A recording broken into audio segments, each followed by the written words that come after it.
오늘 하나님의 말씀은 누가복음 12장 49절부터 53절까지 보시겠습니다. 누가복음 12장 49절부터 53절까지입니다. 우리 교도가시겠습니다. 누가복음 12장 49절부터 53절까지. 내가 불을 땅에 던지러 왔노니 이 불이 이미 붙었으면 내가 무엇을 원하리요? 나는 받을 침례가 있으니 그것이 이루어지기까지 나의 답답함이 어떠하겠느냐?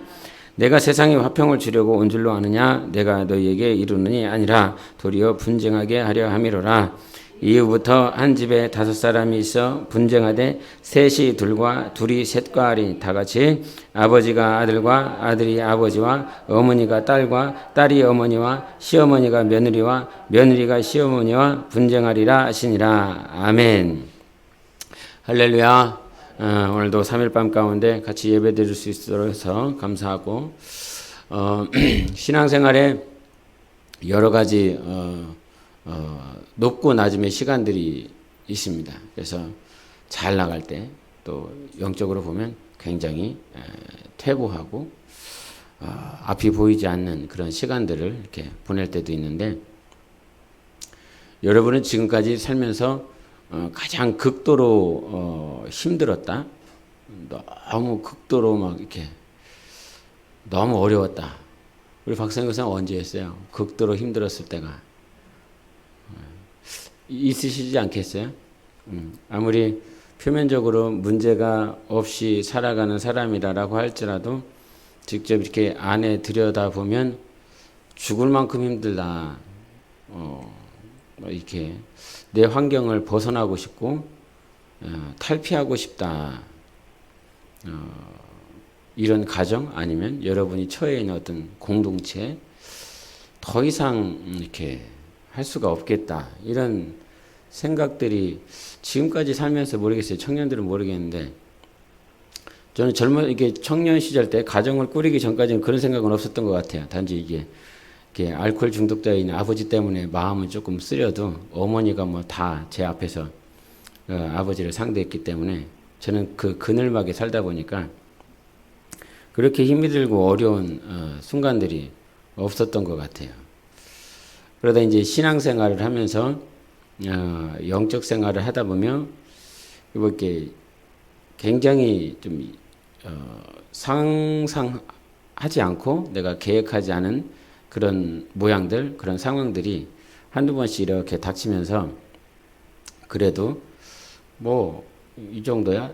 그래서 한 번도 고난이라고 이렇게 내가 신앙생활하면서 목회를 하면서 고난이라고 생각을 해봤었던 순간들이 많지는 않은 것 같아요. 지금까지 봐도. 근데 이제 극도로 너무 힘이 들고 어렵다. 저는 누구는 그러더라고요. 저희 목사님은 어떠셨냐면 극도로 스트레스를 받으면 그분은 머리카락을 자르신다고 그러셨던 것 같아요. 예, 그래갖고 길었던 머리가 계속 짧아져. 그래서 머리카락이 짧아지면 지금 극도로 스트레스를 받고 계시는구나, 이렇게 그런 얘기들을 하셨던 것 같아요. 개척교회를 하면서 앞이 안 보이니까요, 어떻게 해야 될지를 모르니까 저녁 때만 되면 먹었던 것 같아요. 스트레스를 먹는 걸로 이렇게 풀려고 했던 것 같아요. 그래서 뚱뚱한 목사님을 보면 스트레스를 받나 한번 생각해 보시기 바랍니다. 네, 여러 가지 모양으로 이렇게 여러분들도 삶 가운데에서 중압감들, 스트레스, 벗어나고 싶은 환경들, 매일 똑같은 삶이 지겨우실 때가 있지 않아요? 매일 똑같은 사람 만나니까 안 지겨워요? 매일 똑같은 사람과 대화해야 되고 매일 똑같은 문제를 가지고 고민해야 되고, 제가 저희 가정이나 여러분 가정이나 뭐 피차 일반 아닙니까? 거의 사람 사는 문제가 크게 다르지 않다고 생각을 해요. 사람 때문에, 자녀 때문에, 물질 때문에, 아니면 자기 어떤 미래나 장래의 문제 때문에 건강 때문에 거기서 거길 것이라 이 말이죠. 그러면서 어떤 사람들은 그 문제를 가지고 감사하면서 기뻐하면서 가더라고요. 오히려 그래서 굉장히 신기했어요.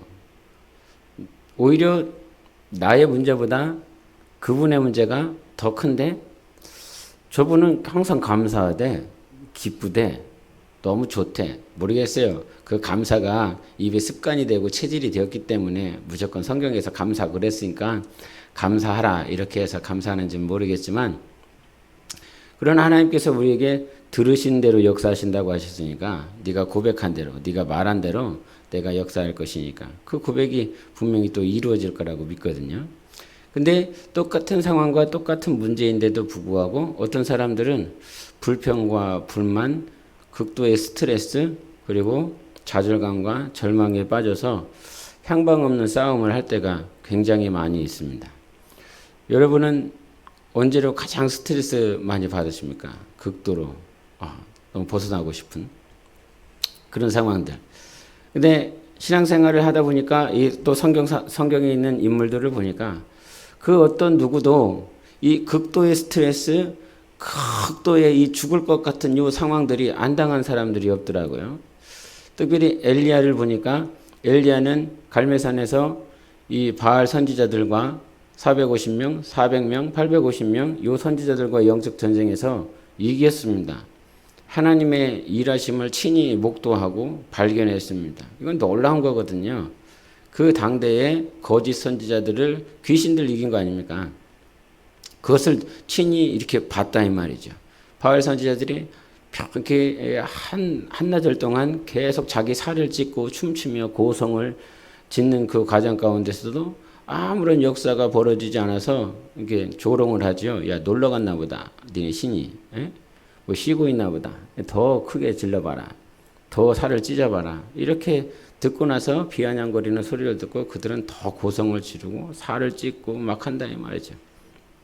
근데 하나님께서 그 번제단에 고랑을 파고 물을 부어버렸어요.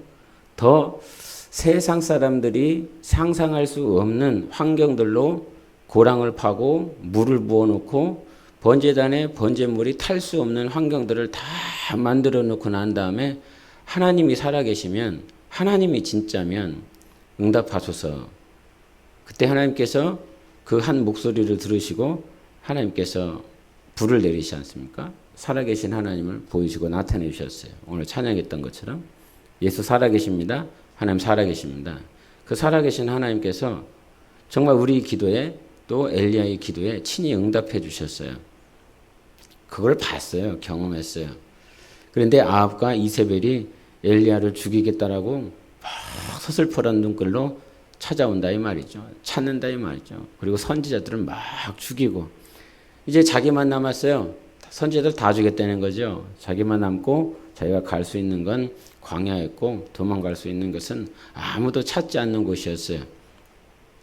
그때 성경은 그 상태, 영적인 그 상태를 우울증에 걸렸다 그럽니다. 선지자가 하나님의 이적과 표적을 친히 역사하는 통로로 사용받았었던 그가 우울증에 걸리고 자기 죽여달라고, 자기 살고 싶지 않다고 이런 상황들이 왔다 이 말이죠. 아마 여러분도 신앙생활하면서 뭐 엘리야급 정도는 아니어도 엘리야급 정도는 아니어도 살아계신 하나님의 응답과 또 살아계신 하나님께 있어 인도하신 것들을 축복을 경험해 보셨을 것이라 생각을 합니다. 엘리야 정도는 비교는 안 되지만 그래도 살아계신 하나님께서 너 사랑한다. 내가 너를 인도하고 있다. 걱정하지 말아라. 이런 주님의 임재와 또 친밀함들 많은 것들을 경험하면서 왔는데 어느 순간 내가 감당할 수 없는 죽음이 내 앞에 닥쳤을 때에 나의 고백은 엘리야 정도였을 것 같아요.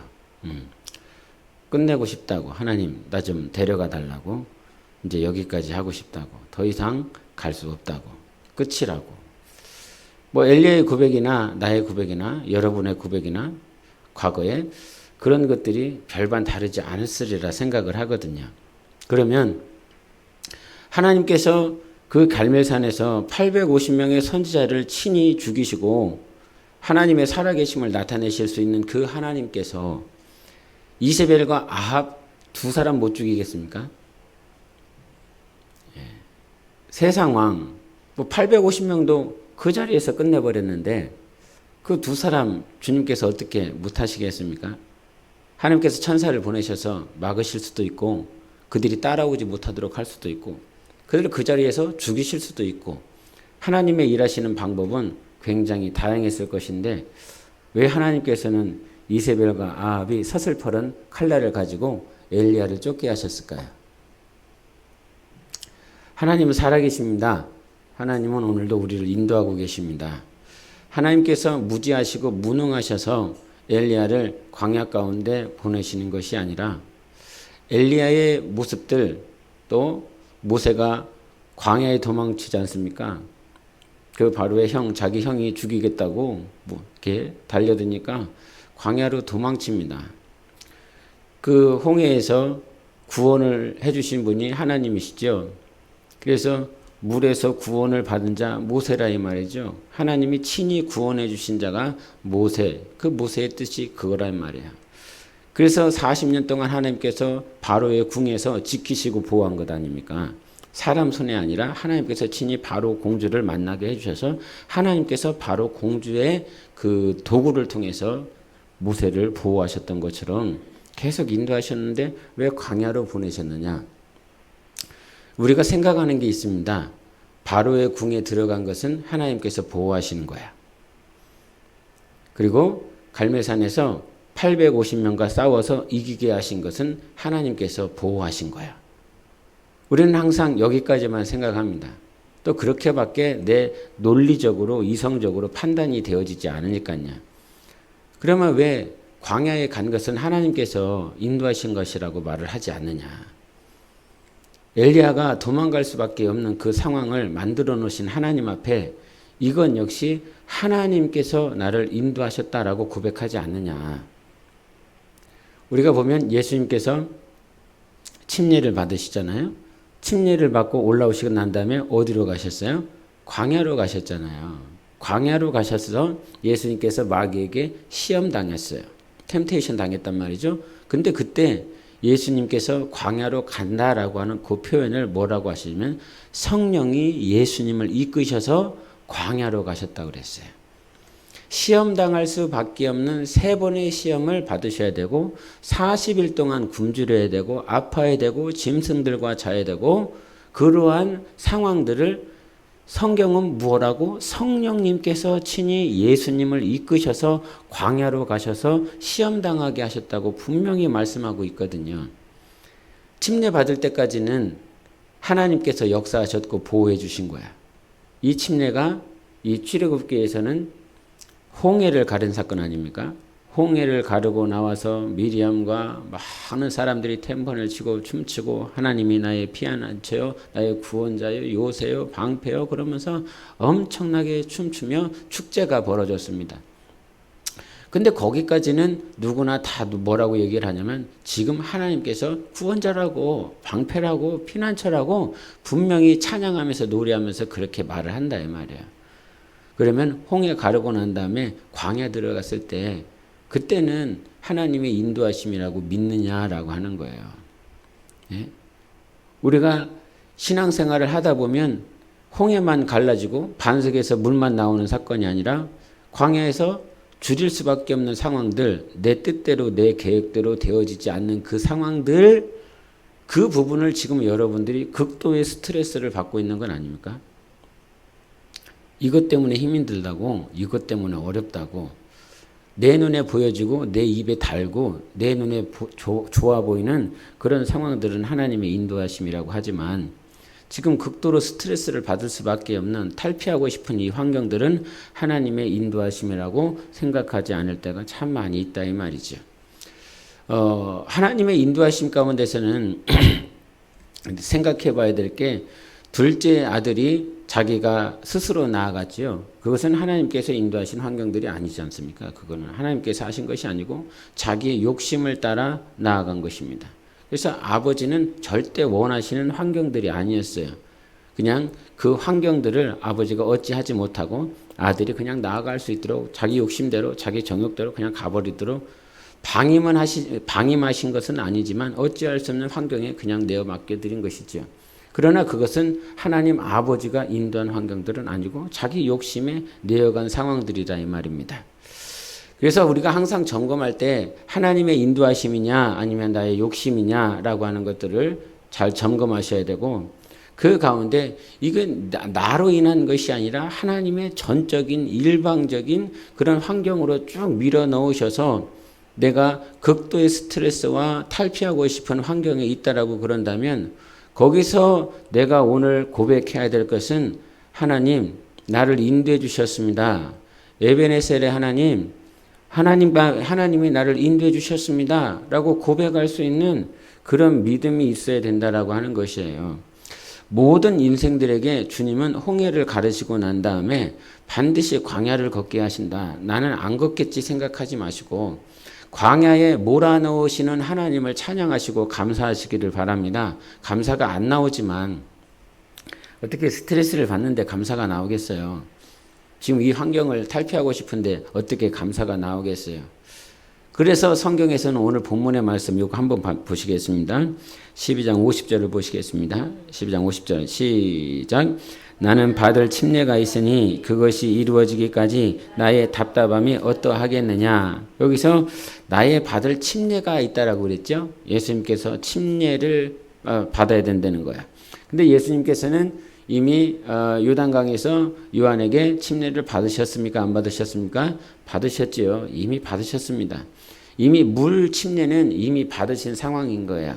그럼에도 불구하고 여기에서 예수님께서 내가 받을 침례라고 그랬습니다. 받았던 침례가 아니라 받을 침례라고 말씀을 하셨어요. 그래서 이 받을 침례라고 하는 것은 예수께서 십자가의 죽음을 말씀하고 있는 거예요. 십자가의 죽음을. 이 십자가의 죽음을 말씀하시면서 이 침례와 관련해서 그 다음에 뭐라고 말씀하셨냐면, 내가 너희들에게 화평을 주러 온 것이 아니야 분쟁하게 하렴이야. 아들과 아버지와 시어머니와 며느리와 계속 분쟁하는 이런 부분들을 얘기를 해요. 자, 침례라고 하는 건 어느 상황에서 벌어지냐면 이 다툼과 분쟁이 벌어지는 그 상황 가운데서 이 어떤 화평한 것이 아니에요. 좋은 상황이 아닌 거죠. 그러니까 그런 상황 가운데서 내가 침례를 받아야 되는 거예요. 통과를 해야 된다는 말이죠. 근데 특별히 여기서 뭔 얘기를 하냐면, 이게 막 이렇게 우리 그 마태복음 10장 34절 36절에 이렇게 분쟁하는 요 얘기를 하고, 그때 또 뭔 얘기를 하냐면, 이제 분쟁하는 요 사건을 이제 계속 분쟁을 하잖아요. 근데 요 사람들과 사람들이 싸우잖아요. 근데 왜 싸우냐면, 네가 며느리를 더 좋아하냐, 시어머니를 더 좋아하냐, 아들을 더 좋아하냐, 아버지를 더 좋아하느냐 라고 그러면서 누구를 더 좋아하느냐라고 하는 그런 문제를 다루어요. 그러니까 하나님 편에서 보면 지금 네가 하나님을 더 사랑하느냐 아니면 아버지를 더 사랑하느냐, 하나님을 더 따르기를 원하느냐, 네 아들의 기쁨이 되기를 원하느냐라고 하는 선택의 기로에 서 있다 이 말이죠. 내가 받을 침례가 있다라고 말을 했을 때 예수님께서 그 겟세마네에서 기도하지 않습니까? 내 뜻대로 마옵시고 아버지의 뜻대로 이루어지기를 원합니다. 이 말은 무슨 말일까요? 아버지를 기쁘게 하고 싶은 거예요. 아버지를 택하고 싶은 거예요. 아버지를 존경하고 싶은 거예요. 세상에 그 어떤 것보다 아버지의 뜻을 이루고 싶은 그 마음들이 굉장히 크기 때문에 나의 받을 침례가 있다라고 그러는 거죠. 여러분 극도의 스트레스를 받는 이유는 무엇입니까? 영적 생활하면서요. 세상에서가 아니라 왜 예배를 드려야 되는데 예배에 가야 될 것이냐, 아니면 그냥 집으로 갈 것이냐, 아니면 직장에서 계속 이렇게 특근을 할 것이냐라고 하는 것을 싸우게 됩니까? 주일 예배를 가야 되느냐 말아야 되냐를 왜 싸우십니까? 삶 가운데에서 왜 그런 영적인 전쟁이 벌어집니까? 그것은 내가 하나님의 뜻을 더 존중할 것이냐 아니면 내 뜻대로 갈 것이냐라고 하는 그 싸움이 계속 벌어지고 있다라고 하는 거예요. 근데 성경을 보면 그와 같은 침례의 역사, 이게 내가 죽어야 되는 그 상황에서 나는 보이지 않지만 하나님께서는 이미 침례는 죽음만을 말을 하는 것이 아니라 무엇도 얘기를 합니까? 부활도 얘기합니다. 부흥도 회복도 함께 얘기하고 있어요. 그래서 침례는 죽는 것이 침례가 아니라 죽고 사는 것이 침례입니다. 근데 이 성경을 유심히 보면 죽는 것은 내 앞에 막 당장 이렇게 나와 있어서 이렇게 죽음 자체가 막 다가와서 너무 힘들고 어려워서 믿음이 없으면 부활이 있어, 회복이 있어, 부흥이 있어, 이게 보이지 않아요. 하나님은 우리에게 침례를 주시는 하나님이세요. 침례를 너 받아야 돼, 너. 그저 물 침례를 받았으니까 구원받았다가 아니라 진정한 구원은 죽고 사는 것에 있어요. 그래서 하나님이 모든 사람들에게, 모든 자들에게, 그러니까 사도 바울도 그러잖아요. 나 사형 선고를 받았다고 복음을 전하며 주님의 나라를 위해서 살아가는데 사형 선고를 받을 만큼 이제 죽을 것 같아 라고 표현을 한다 이 말이죠. 그러면 왜 사형 선고를 그 사도 바울에게, 그 유능한 분에게, 주님을 사랑하는 자에게 사형 선고를 받아야 될 만한 그런 환경으로 인도해 주셨느냐 이 말이죠. 그 누구도, 그 어떤 한 사람도 침례를 거저 통과하는 사람이 없습니다. 반드시 통과해야 됩니다. 할렐루야. 반드시 통과해야 되는 것입니다. 아프고 힘이 들고 어렵지만 간혹 가다가 이런 생각이 어떤 제가 이제 제가 아는 목사님이 이렇게 목사 안수를 받으실 때가 있었어요. 목사 안수를 이렇게 받으시는데 그 목사 안수 위원 가운데 저 스승 목사님이 한쪽 편에 이렇게 앉아 계셨거든요. 앉아 계시면서 저는 이제 그 당시 이제 목사 안수를 안 받고 이제 청중의 자리에 앉아서 그 장면을 보는데 당신이 이 흰 장갑을 끼고 이렇게 눈물을 닦아내는 그런 게 있었어요. 그리고 그것도 이제 사진으로 찍어서 나중에 보게 되었는데 그 당시에 제가 한 30대 초반이었나 그랬었던 것 같은데 그걸 보면서 저는 그 사진을 보면서 그 현장에 있으면서 제가 질문 하나를 제 마음 가운데 한 게 뭐냐면 왜 우실까 했어요. 왜 우실까? 그러니까 목사 안수를 이렇게 하는 면 이렇게 약간의 이 축복된 자리지 않습니까? 영적으로 보면 굉장히 축복된 자리인데 저분은 당신이 안수를 하시면서 왜 우실까? 이런 생각을 참 많이 했었던 것 같아요. 왜 우실까? 근데 시간이 지나 보니까 그때는 몰랐는데 시간이 지나면서 느껴지는 게 왜 우시는지 알 것 같아요. 왜 우시는지. 그 히브리서 13장에 보면 13장 17절 보면 제가 읽을게요. 너희를 인도하는 자들에게 순종하고 복종하라. 그들은 너희 영혼을 위하여 강성하기를 자신들이 청산할 자인 것 같이 하느니라. 이런 말씀하셨어요. 너희 영혼을 위하여 경성하기를 자신들이 청산할 자인 것 같이 하느니라. 그러니까 모든 영혼들이 이렇게 목회를 했으면 목양을 했을 거 아닙니까? 영혼들이 있을 것 아닙니까? 한 영혼 한 영혼 한 영혼 생각할 때마다 이 모든 영혼에 대하여 하나님 앞에 섰을 때 청산할 자인 것처럼 쓴다는 거야. 다 계산을 한다는 거야. 너 예를 들어서 박성인 주님이 나한테 너 박성인 권사를 어떻게 양육했냐? 이렇게 물어보시면 다 제가 질문을 받아야 되는 것 아닙니까? 예? 이 권사는 왜 이렇게 놔뒀냐? 이 권사는 왜 이렇게 양육했냐? 얘는 왜 이렇게 시험에 들게 만들어놨냐? 얘는 왜 이거밖에 되지 않겠냐?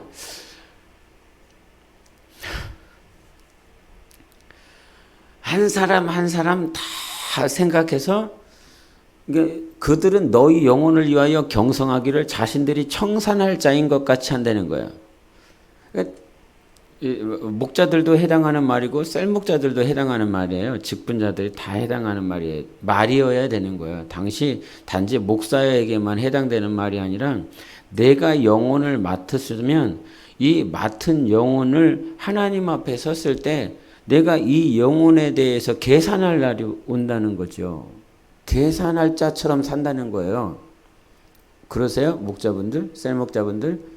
내가 이 영혼과 같이 가르치고 교육하고 신앙생활하고 인도하고 한 모든 것들에 대해서 그냥 내가 맡았으니까 하는 거고, 내가 그냥 목자래, 셀목자래, 그러니까 오늘 모임 해야 되는데, 그래서 모임 하는 거고, 전도하러 가야 되는데 전도하러 가는 거고, 뭐 어디 신방해야 되는데 그럼 가서 신방하는 거고, 마치 로봇가 움직여서 무엇을 하는 그런 자세가 아니라 지금 이와 함께 하고 있는 모든 시간들에 대해서 하나님 앞에 섰을 때 청산해야 될 자와 같이 살아가고 있는 거야. 계산을 해야 된다는 거예요. 여의를 해야 된다는 거예요. 계산을 해야 된다는 거예요. 그럼 진짜 그러한 마음이 있는가? 한 3주 전인가 4주 전에 저것 때문에 막 대성통곡을 했었던 적이 있습니다. 폭포수처럼 눈물을 흘려서 청산해야 된다는 거예요. 청산해야 된다는 거. 그러니까 두려운 거죠. 그래서 차라리 목사를 안 했으면 그나마 좀 심감 편했겠다.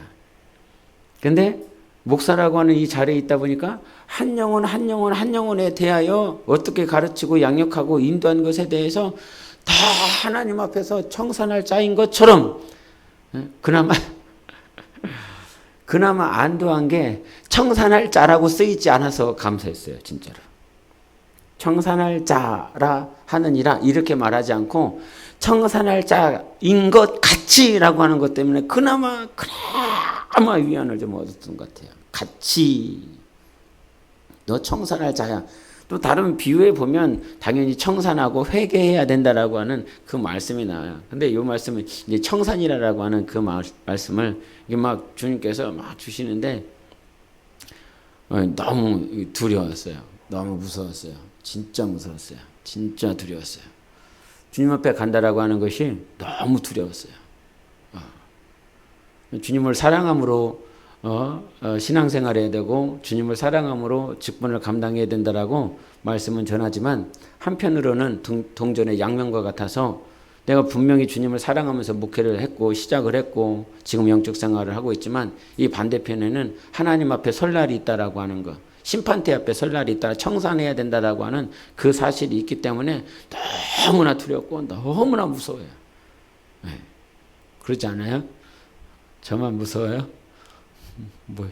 날라리예요? 다 심감 편해요?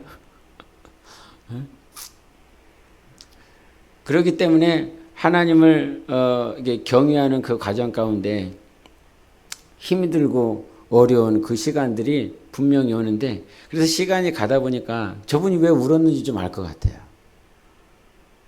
좀 이게 느낌이 와요. 왜 울었는지 알겠다. 모든 순간들을 겪으면서 이 청산을 해야 된다라고 한다면 내가 하나님 앞에 설 것이 있기 때문에 내가 죽어져야 되거든요. 내가 없어져 버려야 되거든요. 내 의나 내 경험이나 내 지식이나 내가 하고자 하는 계획들, 내가 원하는 그런 방향들이 아니라 오직 주님의 원하시는 방향과 주님의 뜻. 그래서 지난 주일에도 말씀을 같이 나눴던 것처럼 끝까지 성령으로 살려면 뭐가 있어야 됩니까? 예수 그리스도가 기준이 돼야 된다. 터가 돼야 된다. 그리고 두 번째는 성령의 임재가 있어야 된다. 성막에 구름이 임하였던 것처럼 우리가 영적 생활, 그 다음에 하나님께서 성령으로 말미암아 하루든 또 1개월이든 한 달이든 6개월이든 1년이든 서라면 서고 가라면 가고 이게 되는 것이지, 예수가 없이 어떻게 그 광야에서 승리할 수 있겠으며 성령의 임재, 성령의 가르치심이 없는데 어떻게 하루, 1년, 한 달 이렇게 서라 가라를 순종하면서 살아갈 수 있는가? 그래서 반드시 예수가 있어야 되고 성령의 임재가 있어야 된다. 성령의 가르쳐 주심이 있어야 된다. 성령의 임재가 막 이게 충만해야 된다. 생수의 강처럼 정말 차고 넘쳐야 된다. 그러지 않는데 어떻게 광야를 주님의 음성이 들려? 안 들리지. 그게 어떻게 가능해? 불가능하지. 그러니까 성령의 임재가 그와 같이 있을 때 우리는 광야에서 승리할 수 있는데, 그런 삶을 살려면 정말 성령의 어떤 뜻, 하나님의 뜻이 제일 우선돼야 되지 않습니까? 그것이 제일 우선돼야 되는데 이게 살다 보니까 내 뜻과 하나님의 뜻이 막 충돌되는 지점이 있어요. 그런 상황들이 있어요. 그러니까 거기에서 막 죽을 것처럼 힘이 들고 어렵죠. 하나님 블레셋 지방으로 가시면 이거 여기 가나안 땅 금방 가는 것을 왜 광야로 돌리셔갖고 막 1년 2년 가게 만드십니까? 결국은 실패해갖고 40년을 돌아서 가게 되는 것인데, 그러니까 계속 내 뜻과 하나님의 뜻이 충돌되는 그 지점이 어떤 지점이냐면 침례받는 곳이에요. 침례받는 구간. 하나님의 뜻과 내 뜻이 충돌되는 지점이 어떤 구간이라고요? 내가 침례받는 구간이라고요. 물 침례받는 그거 아니고 물 침례 뭐 이거 뭐 세례 받으면 어때요? 세례 받으면 구원 받아요, 못 받아요? 대답을 하네. 침례를 받으면 구원을 받아요, 못 받아요? 침례의 유무가 아니라 믿는 자는 구원을 받겠다라고 말씀하셨어요. 믿는 자, 예수 이름을 영접하는 자가 하나님의 자녀가 되고 믿어야 예수로 말미암아 구원을 받는 것이다. 그래서 갈라디아서나 로마서나 서신서를 쫙 보면 사도 바울이 초반부에 뭐 얘기합니까? 율법의 행위로 구원받은 것이 아니라 예수 그리스도의 보배로운 피를 믿음으로 말미암아 너희가 의롭다함을 받았느니라 하신 것 아닙니까? 행위가 아니라 이 말이죠. 예수의 보혈을 믿느냐, 예수의 피를 믿느냐, 그것으로 네가 의롭다함을 받은 것이다 라고 얘기를 한다 이 말이죠. 그래서 영적 생활에 행위가 아니에요. 물 세례, 뭐 물 침례. 예? 김경숙 권사님 그러잖아요. 맨날 보면 생각이 나요. 침례 받을 때 더 이렇게 오래 있어야 된다고, 아쉽다고 금방 올라와갖고, 네, 내년에 또 한 번 받아요. 내년에는 한 1분 있을 테니까. 예? 뭐, 그러니까 그런 걸 하고 싶으면 막 바라면 내가 해줄 수 있죠. 막 더 깊은 곳에다 저 해저 터널에다가 뚫어놓고 거기다가 못 나오게 영원히 그렇게 해줄 수도 있죠. 그렇게 한다라고 할지라도 실제적으로 침례 구간에서 내가 영적으로 받아야 될 그 침례 구간에서 하나님의 뜻과 내 뜻이 충돌되고 있는 그 지점에서 내가 침례를 받지 못한다라고 그런다면 우리는 절대로 침례를 완성할 수 없어요. 거기서 죽어야, 그러니까 이삭을 바치지 않습니까? 이삭을 바치라고 했을 때 하나님의 뜻을 알았어요. 이삭을 바치러 가요. 근데 아브라함이 본 것은 어디냐면 이삭을 바치는 그분까지만 자기가 결심을 한다 이 말이야. 근데 그 이삭을 바치고 나니까 하나님께서 뭐라고 그래요? 아, 이제 네가 나를 경외하는 줄 알겠다. 예? 가끔 이렇게 말씀을 드렸지만 하나님께서 무지에서 그제서야 알았다라고 그런 겁니까? 예? 무지에서 하나님께서 아, 네가 나를 사랑하는지 이제 알겠다. 어떤 전지성과 거기서 연결을 시키면 안 돼요. 지난번에 주일에 하나님께서 우리를 왜 광야로 인도하셨죠? 권사님? 광야로 인도하신 이유가 뭐죠? 네, 8장 2절 한번 보여주세요. 신명기 8장 2절 같이 읽어보겠습니다. 시작. 내 하나님 여호와께서 이 40년 동안에 내게 광야길을 걷게 하신 것을 기억하라. 이는 너를 낮추시며 너를 시험하사 내 마음이 어떠한지 그 명령을 지키는지 지키지 않는지 알려하심이라 그러잖아요. 알려하심이라. 그러면 주님은 뭐 전지하시다며 다 아신다며 몰라? 몰라서 지금 알려하신다라고 그러는 거예요. 하나님께서는 우리에게 의지를 허락해 주셨어요. 하나님께서는 우리에게 자유의지를 허락해 주셨단 말이에요. 로봇가 아니란 말이에요. 그래서 의지를 주시고 너에게 선택할 수 있도록 허락해 주셨어요. 천국과 지옥이 갈라지는 이유는 무엇입니까? 네가 그렇게 선택을 한 거예요. 네가 그렇게 결정을 한 것이라 이 말이에요. 하나님의 문제가 아니라 하나님 그렇게 예정론자들이 있잖아요. 장로교가 예정론자예요. 예? 예정. 그래서 하나님께서 예정을 하셨대. 뭘 예정하셨다고 그래? 옛날에는 다 그렇게 얘기했어요. 구원받을 사람과 구원받지 못할 사람이 다 예정되어 있다고. 그래 요즘 조금 바뀌었더라고요. 아주 조금 바뀌었어요. 근데 그렇게 예정론자로 하나님께서 예정을 하시, 너 천국, 너 지옥, 너 천국, 너 지옥, 예? 다 예정이 됐어. 그러면 천국은 누가 보내는 거예요? 하나님이 보내는 거잖아요. 이미 예정을 했는데. 지옥은 누가 보내는 거예요? 하나님이 보내는 거잖아요. 하나님께서 지옥을 보내는, 이미 다 결정이 된 거를 완전히 앞뒤가 안 맞는 것이라 이 말이에요. 선악과 계명을 주시고 난 다음에 먹으면이라고 하는 if가 있잖아요. 조건이 있잖아요. 먹으면 누가 먹는 거예요? 네가 먹는 거예요. 그래서 요즘 매일 성경 어디 읽어요? 디모데 전서 있죠. 디모데 전서 읽다 보면 아담하고 하와 이야기 나와요, 안 나와요? 안 나와요? 몰라요? 안 읽어요? 네, 아담과 하와가 있잖아요. 그래서 지지배들은 조심해라, 조용해라. 여자분들은 조용해라, 교회에서. 가르치려고 하지 말라. 그러면서 누구와 누구를 연결을 해요? 아담과 하와를 연결을 하잖아요. 하와가 먼저 속았다 그래요. 아담은 속은 것이 아니라 하와가 먼저 속았느니라 이렇게 얘기를 한다 이 말이죠. 그러니까 조건을 얘기한다요. 조건을. 속은 거예요. 넘어간 거예요. 그래서 속았기 때문에 그와 같이 멸망을 하게 된 것이죠. 먹으면이라고 말씀을 하셨던 것처럼 먹었기 때문에 먹도록 그러니까 이게 예정을 잘못 풀어버리면 하나님께서 인간을 죄인 만들어도록 정해 놓으셨다는 거예요. 인간 죄인 만들어 놓으시고 예수님께서 십자가에 오셔서 피 흘리셔갖고 인간을 구원해야 되는 스토리가 전개를 돼야 되니까 예수님께서 십자가에서 피 흘리시려면 죄가 필요해야 되는 거죠. 예? 역으로 가는 거예요. 예수님이 죽으셔서 죄를 담당하셔야 되니까 죄가 필요해. 죄가 필요하니까 이 죄를 짓도록 이미 모든 것이 세팅이 돼갖고 아담과 하와는 죄를 범하도록 만들어졌어. 이런 소리도 들었어요.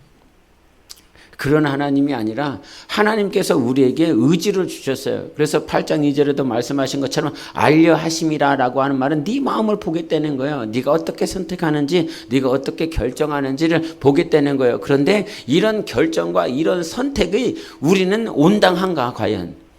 내가 선택하고 내가 결정한 것이 과연 내가 옳은 것인가? 우리는 그렇게 옳은 선택을 할 수 없어요. 성경은 너희들이 옳은 선택을 하라고 말하지 않아요. 그럼 무슨 선택을 하라고 그래요? 믿음으로 선택하라는 거예요. 누구를? 하나님을 믿음으로 선택을 하라는 거예요. 그래서 하나님을 믿고 따르는 거죠. 그러면 하나님께서 우리를 위하여 길을 예비하시는 분이시다 이 말이에요. 저 길은 옳은 길이야. 합리적인 거리야. 굉장히 좋은 길이야. 그래서 내가 선택할 수 있는 것이 아니라 이 말이야. 하나님이 믿음으로 가면 무리를 걷게 하시는 분이시라 이 말이야. 갈릴리 바다 물이 좋아서 걸을 수 있는 것이 아니라 좋은 사람들을 만나서 걸어갈 수 있는 것이 아니라 믿음으로 내가 선택하고 고백을 하면 하나님께서 그때부터 기뻐하시고 역사하시는 하나님이시라는 거죠. 그래서 이 아브라함도 히브리서에 뭐라고 그러냐면 하나님께서 이 이삭을 살리실 것을 믿음으로 하나님 앞에 드렸다고 했어요. 그렇게 믿음으로 하나님 앞에 자기 아들을 드리니까 그때는 얼마나 스트레스겠습니까? 아들 바치는 게 얼마나 어려웠겠어요. 그 아들 바치고 난 다음에 이제서야 네가 나를 경외하는 줄 알겠노라라고 말씀하셨어요. 그러면 그 이전에 한번 생각해 봐야 돼. 이거는 그냥 읽는 게 아니에요. 이제 네가 나를 경외하는 줄 사랑하는 줄 알겠다라고 표현을 했단 말이에요. 그러면 그 전에는 뭐예요?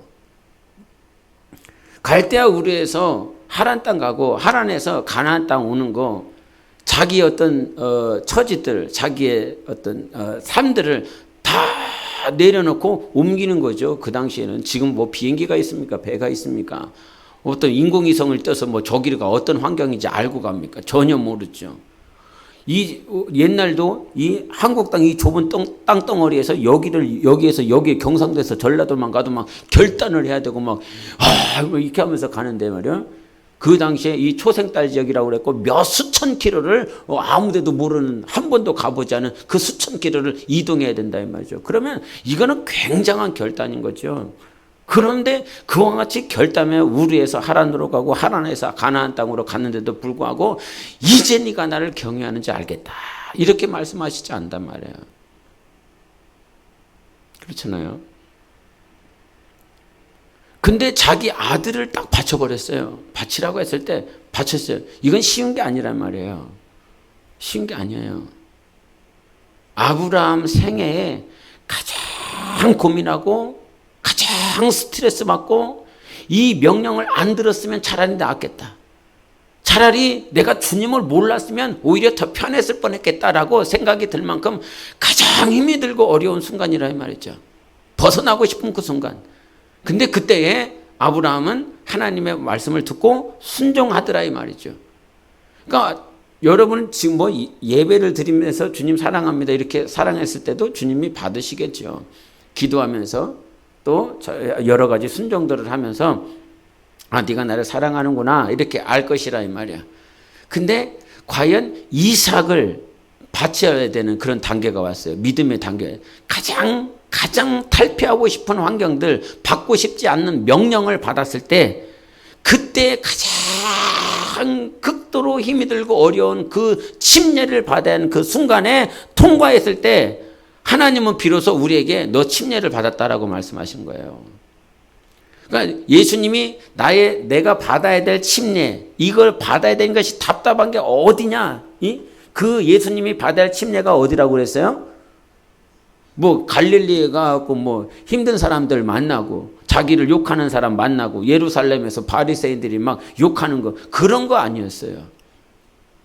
예수님이 가장 힘이 들고 어려웠던 것은 바리새인들에게 욕 듣는 게 아니었어요.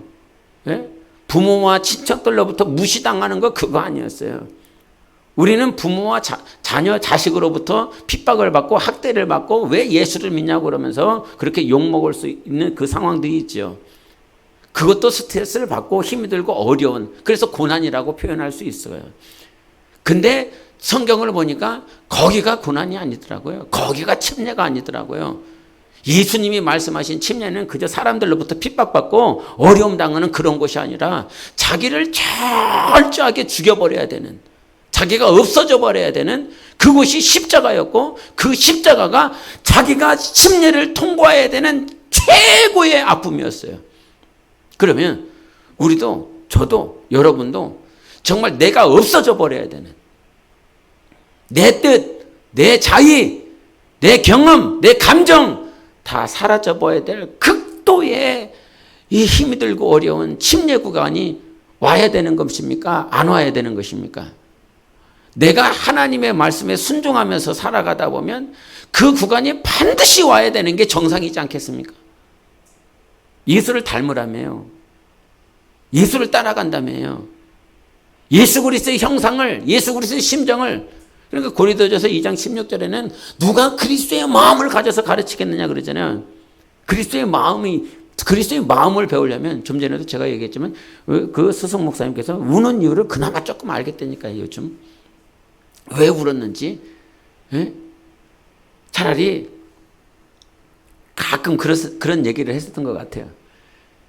목사가 안 됐으면 될 뻔했겠다. 이런 얘기를 하셨던 순간들이 있어요. 차라리 목사 하지 말고 가서 목수하라고. 왜냐하면 목사로 살지를 못할 거면서 왜 목사 안수는 받아갖고 그렇게 목사질을 하고 있냐고. 그런 얘기를 들으면서, 그러니까 목사로서 주님의 종으로서 살아야 될 그 구간, 모든 구간들 가운데서 내가 죽어져야 되고 내가 없어져야 되고 내가 사라져야 되고 하는, 이게 얼마나 힘이 들고 어려우면 이 목사 안수를 주면서 그 목사 받는, 그 안수를 받는 사람이 축복의 길을 가는 것이지만, 주님 앞에 섰을 때는 영광의 길을 가는 것이지만, 그 뭐 안수 받는다고 해서 뭐 축복의 길입니까? 안수 받는다고 해서 영광이 이미 보장되어 있습니까? 그렇지 않잖아요. 요 길을 가야 축복이고 요 길을 가야 영광인 것이지, 목사라고 해서 무슨 영광이 다 있겠습니까? 그러면서 그 의미를 조금 알겠더라 이 말이죠. 여러분에게는 어떤 침례가 있습니까? 여러분에게는 어떤 침례를 받으라고 주님이 말씀하십니까? 그런데 감사한 건, 죽는 건 힘이 들고 어렵지만 우리가 죽으려고 했을 때 하나님은 어린 양, 순양을 예비해 놓으셨어요. 아브라함을 위해서. 내가 죽고자 할 때, 내가 엎어지자고 했을 때, 내가 정말 나를 없애려고 했을 때에 하나님께서는 회복과 부흥을 예비해 놓는 하나님이십니다. 할렐루야. 이 사실이 있기 때문에 죽음과 함께 우리에게 부활이 있다라고 하는 사실인 것이죠. 하나님이 그것이 없다라고 그런다면 이 길에 아무런 의미가 없을 것입니다. 정말 한 영혼을 가르치기 위해서 자기를 부인하고 내려놓고 어떻게 해서든지 저 영혼을 팍 해보려고 어느 순간 이가 변했어요. 이가 어느 순간 정말 복음을 받아들였어요. 이가 막 저 벽을 치며 땅을 치며 눈물을 쏟아가면서 회개하고 내가 하나님을 영접하고 이제 주를 위해서 살겠노라고 변화가 됐어요. 이거만큼 얼마나 기쁘고 감사한 것이 어디 있겠습니까? 여러분, 하나님이 우리에게 침례를 주신다라고 하는 건 영광입니다. 그분과 함께 죽고 살 수 있는 영광이라 이 말이에요. 그래서 평생 사는 날 동안 우리에게 주어진 이 침례 구간을 통과할 때 싸워야 되는 것입니다. 할렐루야. 정말 믿음의 선한 싸움을 싸우라라고 디모데에게 사도 바울이 권면했던 것처럼 믿음의 선한 싸움을 해라. 믿음의 싸움을 해라. 믿고 싸워라. 믿고 싸워도 이것이 정말 원수가 가져오는 생각들 때문에 얼마나 힘이 들고 어려운지. 하나님이 그런 시간들을 주셨을 때 그것이 지금 육적으로 보면 너무 힘들고 어렵지만 그것이 여러분 영혼에는 큰 축복이라는 사실을 좀 아셨으면 좋겠어요. 옛날에 이런 시를 한번 들어보세요. 삶의 상처 너무 많아 씻어버리려 했습니다. 짊어진 짐이 너무 커서 내려놓을 때만 기다렸습니다. 하지만 오늘 내 무릎은 내 앞에 놓인 홍해 때문이고 내 눈물은 메말라버린 광야 때문이라는 사실을 알았습니다. 이전에 난 홍해와 광야 건너기만을 기다리며 무릎과 눈물을 드렸습니다. 이제 주님, 내 앞에 홍해를 가르지 마소서. 주님, 반석에서 물을 내지 마소서. 홍해를 건너면 목마름을 해결하면 주님을 찾아 목마르던 내 영혼을 잃어버릴까? 주님만으로 행복했던 날 잊어버릴까 두렵습니다. 난 이제 홍해 앞이 좋습니다. 물 없는 광야가 더 아름답습니다. 주님만이 나의 기대, 소망, 만족이기 때문입니다. 홍해와 광야를 통해 주님이 내 안에, 주님이 내 앞에 계시는 이 순간이 가장 큰 행복입니다. 홍해에서 나를 깨우지 마소서. 광야에서 나를 몰아내지 마소서. 주님 품에서 깨우지 마소서. 주님 손에서 나를 놓지 마소서. 어떤 유명한 시인이 이 글을 썼더라고요. 조신영 목사인데 광야가 언제쯤 통과가 될까? 홍해를 언제쯤 가를 수 있을까? 그것만 이렇게 계속 지켜보고 있는 거야. 홍해만 갈라지면 내가 열심히 건너가야지. 광야만 끝나면 나 이제 가나안 땅이다. 이렇게 생각하며 끝날 때만을 기다리고 있더라고요. 끝나면 축복이야. 끝나면 영광이야. 끝나면 이제 고생 끝이야. 그런데 뒤돌아보니까요. 가장 행복했었던, 저희 사모가 가끔 이런 얘기 하지만 앞이 보이지 않았었던 개척교회 시절 그때가 가장 행복했던 것 같아요. 지금 돌아보면. 앞은 하나도 안 보이는데 어떻게 될지 하나도 안 보이는데 그냥 주님만 생각하고 주님께 기도하고 그렇게 살았었던 그 시절들이 가장 행복하지 않았나 이런 생각을 해보게 됩니다. 여러분에게 주어진 광야가 있다면, 여러분에게 주어진 홍해가 있다면 홍해가 안 갈라진다고 해서 답답해하지 마시고 그 홍해 앞에서 일하실 하나님을 기대하시는 여러분 되시길 바랍니다. 광야의 끝이 안 보인다라고 할지라도 그 끝을 반드시 건너게 하실 하나님이 계십니다. 그 광야에서 하나님 때문에 만족했으면 좋겠습니다. 많은 시련과 고난이 있을 수밖에 없고 침례 구간을 통과한다라고 하는 것이 말이 쉽지 그것을 통과하는 사람에게는 죽음만큼 어려울 것입니다. 굉장히 고통스러울 것입니다. 그럼에도 불구하고 살아계신 하나님 때문에 반드시 이길 날이 있기에 이 침례를 완성하는 여러분 되십시오. 그 누구보다 하나님을 사랑하는 자, 그 누구의 뜻보다 예수 그리스도의 뜻이 먼저가 되는 교회와 영혼 되시기를 바랍니다. 아까 마지막에 찬양했었던 것처럼 이 땅에 하나님의 교회, 과연 교회라고 어떤 교회를 이 땅에 하나님의 교회라고 할 수 있을까? 수많은 교회들이 있는데 이 땅에 하나님의 교회가 있다. 하나님의 교회가 있다.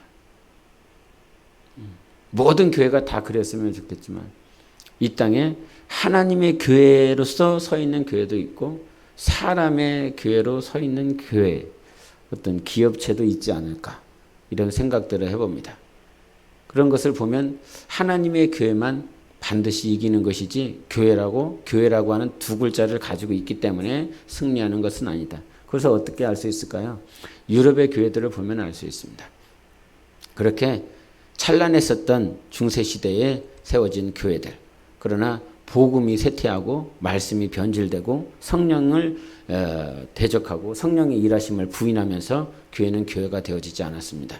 어떠한 순간에도 하나님의 뜻과 말씀이 세워질 때 하나님께서 세우시는 하나님의 교회가 될 줄 믿습니다. 할렐루야. 그런 그 교회가 될 수 있도록 같이 협력하시고 승리하는 여러분의 삶이 되시기를 바랍니다. 기도하시겠습니다.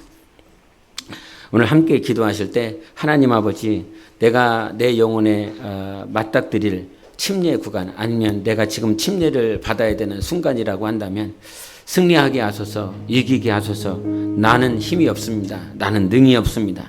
반드시 이기고 승리할 수 있도록 은혜를 베풀어 주시기를 원합니다.